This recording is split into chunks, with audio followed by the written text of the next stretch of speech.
What if I told you that everything you know about The Walking Dead is just the tip of the iceberg? For 14 years, we've watched survivors fight the dead and fear the living. We've seen empires rise and fall, from the prison to Alexandria, from the sanctuary to the Commonwealth. But beneath these well-known stories lies a darker truth, a rabbit hole so deep that even the most dedicated fans might have missed it. Just like the Walker virus that spread across the world, this iceberg will infect your mind with theories, secrets, and revelations that the creators never wanted you to know. From Rick Grimes' mysterious coma to the truth behind the French variant, from deleted storylines that would have changed everything to the real meaning behind those 3 rings. Some of these theories might sound as crazy as Eugene's classified mission to Washington, but others? Well, they're more real than a Lucille bat to the head. So grab your supplies, keep your weapons close, and remember, just like Carol taught us, sometimes you have to look at the flowers to see the truth hiding in plain sight. Welcome to the deepest, darkest corners of the Walking Dead universe. And remember, when you're done watching this video, you'll never see the show the same way again. Let's start with what seems like a simple event, Rick Grimes waking up from his coma. But what if this moment holds more secrets than we ever imagined? The official story tells us that Rick was shot during a police standoff, fell into a coma, and woke up 59 days later in an abandoned hospital. Simple enough, right? Well, not exactly. Did you ever wonder how Rick survived those 59 days without care? The hospital's power was out, the 4 bags were empty, and no one was there to tend to him. According to medical experts, a coma patient without proper care would typically survive only a few days at most. But here's where it gets interesting. Robert Kirkman, the creator of The Walking Dead, once hinted at something darker. In early drafts of the story, Rick's coma was meant to be more than just a convenient plot device. There were subtle hints that someone, or something, was keeping him alive during those 2 months. Remember those mysterious helicopter scenes throughout the series? The first helicopter Rick sees after waking up might not have been a hallucination after all. Some theorists believe the CRM, the mysterious organization we later meet, had been monitoring Rick long before we knew they existed. The truth about Rick's coma might just be the key to understanding the entire Walking Dead universe. After all, as Jenna whispered to Rick at the CDC, everyone is infected. But when exactly did that infection begin? Maybe Rick wasn't just surviving in that hospital bed. Maybe he was being prepared for something much bigger. Now let's talk about those 4 words that became a symbol of the apocalypse. Don't open. Dead inside. You might think it's just a warning written by panicked hospital staff, but there's more to this story than meets the eye. First, ever noticed how the words were written? Not in a hurry, not messy, but in perfectly aligned capital letters.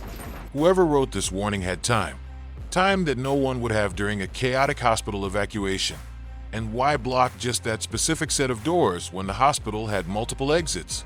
Greg Nicotero, the show's special effects master, revealed something fascinating during a behind-the-scenes interview. The original script described the doors differently. Instead of a warning, they were supposed to have equation-like symbols, similar to what we later see at the CDC. Think about it. The hospital where Rick wakes up isn't just any hospital. It's surprisingly close to the CDC, where we later learn about the virus's true nature. Was this hospital part of something bigger? Some fans theorized that certain hospitals were actually testing grounds long before the outbreak went public. The most intriguing part? Years later, in World Beyond, we see similar warnings in French research facilities. Same style, same purpose, but with one key difference. They knew exactly what was behind those doors. Maybe that first warning wasn't just telling us not to open the doors. Maybe it was telling us not to open a door to something much worse. Carl Grimes' death shook the Walking Dead universe to its core. The boy who survived a gunshot to the head couldn't survive a simple walker bite. But what if his death wasn't just about shock value? Here's something most fans don't know. Carl's death wasn't in the original script for Season 8. In fact, Chandler Riggs had bought a house near the filming location and was planning to attend college while continuing to film. The decision to kill Carl came suddenly. So suddenly that even the show's writers were caught off guard. But let's look deeper. Remember Carl's final words about his vision of the future? That peaceful Alexandria he saw. It wasn't just a dying boy's dream. The comics tell a completely different story. Carl not only survives, but becomes the central figure of the entire narrative's conclusion. He was supposed to be the future Rick was fighting for. The most disturbing theory comes from analyzing Carl's bite scene. Watch it again carefully. The walker that bit him moved differently from others we've seen. Some fans spotted something unusual. This walker's eyes had a distinct blue tint, similar to the variant walkers we'd later see in other TWD shows. Was Carl's death really just bad luck? Or was it the first hint of something evolving in the walker virus? And here's the kicker. In the episode where Carl reveals his bite, there's a strange radio interference in the background that most viewers missed. The same type of interference appears years later in episodes involving the CRM. Coincidence? In the Walking Dead universe, there's rarely such thing as coincidence. Maybe Carl's death wasn't just the end of a character. Maybe it was the beginning of something bigger, something that's still unfolding across the entire Walking Dead universe. When people talk about Glenn's death, they usually focus on the brutality of the scene. But what if that infamous episode was hiding something far more sinister than just shock value? Let's start with something peculiar. The episode's working title was Right Hand Man. Most assumed it referred to Rick, but dig deeper into the show's production archives, and you'll find that Glenn was originally meant to lose his right hand in Season 3. Sound familiar? That's exactly what happens to Rick in the comics. The writers didn't just kill Glenn. They merged multiple storylines into one devastating moment. But here's where it gets interesting. In the episodes leading up to Glenn's death, there are exactly 7 instances where the camera lingers on his watch, the same watch Herschel gave him. Each time, it shows 6:22. In episode 6/22, what happens? We meet the group that would eventually lead Rick to the CRM. Coincidence? The most chilling detail comes from the episode's original script. Negan's dialogue included a line that was cut from the final version. This isn't about who you are now. It's about who you're going to be. Years later, we discover that the CRM's entire philosophy revolves around similar rhetoric. And let's talk about that baseball bat. In the comic store scene from earlier seasons, we see a baseball bat with barbed wire in the background, years before Negan's introduction. Some fans theorize this wasn't just an Easter egg, but a hint that certain characters knew what was coming. After all, who owned that comic store? A character we never saw again, but who wore a jacket with 3 distinct rings on its back. Maybe Glenn's death wasn't just about breaking the group. Maybe it was about breaking a specific timeline, one that someone didn't want to happen. Everyone knows Lucille as Negan's weapon of choice, named after his late wife. But what if this baseball bat holds secrets that connect to the very origin of the apocalypse? Let's examine something strange. Throughout the series, we see exactly 3 baseball bats wrapped in barbed wire. The first appears in that comic store years before Negan. The second is Lucille herself. But the third, it shows up in a French lab during the post-credits scene of World Beyond, mounted on a wall like a specimen. The barbed wire on Lucille isn't random. Count the strands. There are exactly 12 wraps, the same number of facilities the CRM supposedly operates. In the episode Here's Negan, we see him create Lucille, but watch closely. The barbed wire he finds is pristine, factory new. In a world that's been apocalyptic for months, how is that possible? During Negan's backstory episode, there's a curious detail most fans missed. While treating his wife in the hospital, one of the doctors has a badge with 3 interlocked rings, the same symbol we'd later associate with the CRM. Was Negan's wife's cancer treatment something more? But here's the most disturbing theory. In Season 11, when Lucille finally breaks, there's a frame where you can see something inside the bat. Most assumed it was just the bat's core, but some fans who enhanced the image claim to have seen strange markings, similar to the ones we later see in those variant Walker experiments. Remember what Negan always said, Lucille is a vampire bat. Maybe he wasn't just being theatrical. Maybe, like everything else in this universe, even his choice of words had a deeper meaning we're only now beginning to understand. The search for Sophia and her tragic discovery in the barn is often seen as just a heartbreaking storyline. But what if it was actually our first glimpse into something much larger? During the 7 episodes of Searching for Sophia, there are exactly 7 different instances where characters find walker bodies that look similar to her. Each time, they're positioned in a very specific way, facing east. the same direction as the CDC from Herschel's farm. Otis claimed he found Sophia and put her in the barn, but his story doesn't add up. The timeline shows he was hunting with Shane during most of the period Sophia was missing. More importantly, when we finally see Walker Sophia, her clothes are surprisingly clean for someone who supposedly wandered through the woods for days. Here's something disturbing. In the original DVD commentary, there's a cut scene where Glenn finds a notebook in the barn. The pages contain what looks like medical observations, with dates corresponding to when each walker was brought in. The last entry, partially burned, mentions something about successful conversion rates in juvenile subjects. The most chilling detail?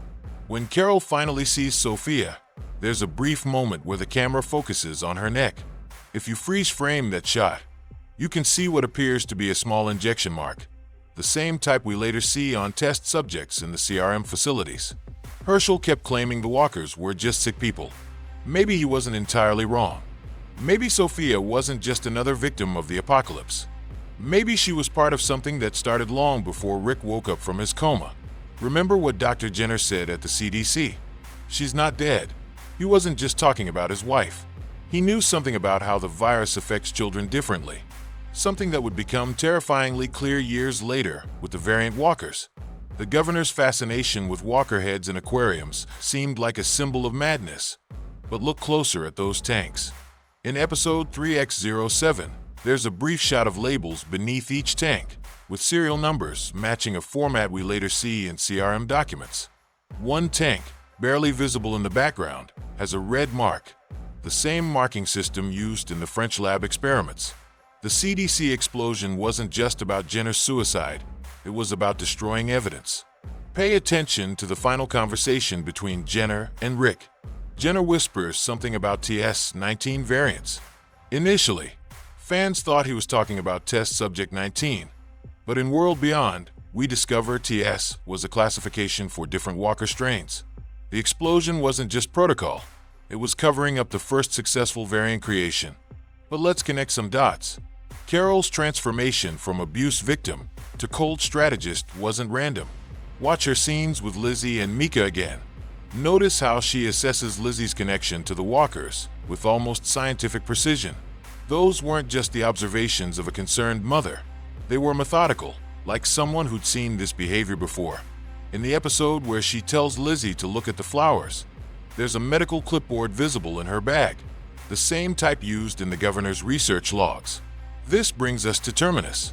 Everyone focuses on the cannibalism, but miss the writing on the walls of their church. Mixed with the usual religious text are scientific formulas, the same ones glimpsed in Jenner's computer screens. The Terminus people weren't just eating their victims, they were selecting them based on specific criteria. Remember Mary's words, the cure didn't work the way it was supposed to. What cure was she talking about? Here's the smoking gun. In the governor's private quarters, there's a map showing connections between various locations. Terminus is marked, but so is a location labeled Site 242, the same designation given to one of the CRM's main research facilities. When Rick's group burned Terminus, they found documents in Mary's office. Some pages showed detailed blood type records of their victims, the same categorization system we later see the CRM using for their test subjects. The governor, Carol's evolution, the CDC, Terminus, they weren't separate stories. They were pieces of a larger experiment that's still unfolding. Remember what Milton said while studying Patrick's transformation. The rate of change is accelerating. He wasn't just talking about that one case. He was warning us about what was coming. Let's dive into some darker waters of the Walking Dead universe. Beta's identity as a country singer was just the surface of something much more complex. In his final episode, there's a scene where he burns his jacket, but freeze-framed that moment. Under the leather, there's a medical ID badge partially visible. The name is blurred, but the logo is clear. 3 interlocked rings. Beta wasn't just a singer who became a whisperer. He was part of something bigger before the music, before the masks. This connects directly to Madison's mysterious resurrection and her connection to Padre. In Fear TWD Season 7, there's a document briefly shown in Madison's possession, a list of facilities, with both Padre and Beta's former recording studio marked with the same symbol. But here's what's really interesting. The The dates on that document predate the apocalypse by 3 years. The missing helicopter group isn't really missing at all.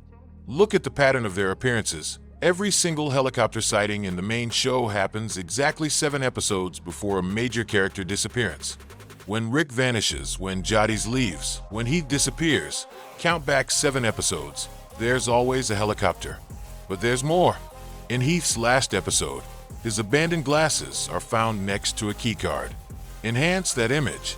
It has the same security clearance code we later see in CRM facilities. Daryl's original exit storyline wasn't scrapped, it was hidden. Norman Reedus let slip in a 2019 interview that Daryl's character was supposed to discover something big about the origin. The episode was written and partially filmed, but mysteriously pulled. A crew member's leaked photo shows a whiteboard with plot points, including D finds lab and French connection confirmed. About those Fear TWD timeline inconsistencies, they're not mistakes. The show jumps between time periods that don't match up with the main series because they're not supposed to. Morgan's journey wasn't just about distance, it was about time. Notice how his watch always shows different times in key scenes, even within the same episode. In one shot, you can see him checking a notebook with multiple dates crossed out, mumbling "not this time." Here's where it all comes together. Beta's music studio was actually a front for early variant experiments. Madison wasn't saved by Padre. She was part of it from the beginning. The helicopter group isn't collecting people. They're collecting specific versions of people from specific moments. Daryl was supposed to discover this, but something changed. And those timeline mistakes in Fear? They're showing us different attempts at the same events. The most telling evidence? In season 11 of the main show, there's a split-second frame where you can see a document on a desk. It reads, Timeline Reconciliation Project, Attempt 47. We're not watching one story of the apocalypse. We're watching multiple versions being corrected and adjusted. Remember what Eugene said about probability? The variables aren't random. He wasn't just talking about radio frequencies. He was telling us about the nature of everything we've been watching. We've only scratched the surface of this massive universe. What we've uncovered here, Rick's mysterious coma, the CDC's hidden agenda, Beta's true identity, the timeline anomalies, they're all pieces of a puzzle that goes deeper than anyone imagined. Think about it. Every theory we've explored connects to something bigger. Those Walker heads and the governor's tanks linked to the French variants.